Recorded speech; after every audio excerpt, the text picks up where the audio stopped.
செவ்வாய் படிப்படியாக 11ஆம் வீட்டில் இந்த மாதம் முழுவதும் 10ஆம் இடம், 11ஆம் இடம், 12ஆம் இடம் வகைகளிலும் கிரகங்கள் மெல்ல வருவது என்பது பல பிரச்சனைகளை தீர்க்கும்.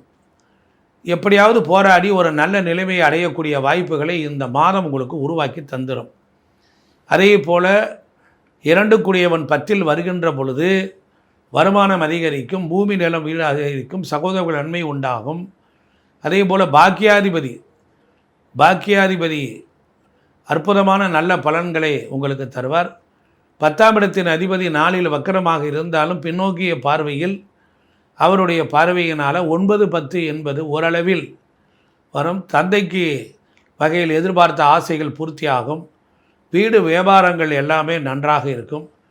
மாணவர்கள், உயர்கல்வி கற்றுக்கொள்ளுபவர்கள், திருமணம் ஆகிறவர்கள், ஆட்டம் பாட்டம் கொண்டாட்டங்கள்லாம் கிடைப்பதற்கு ஓரளவிற்கு கணிசமான மாதமாகத்தான் இந்த ஆண்டு இருக்கிறது.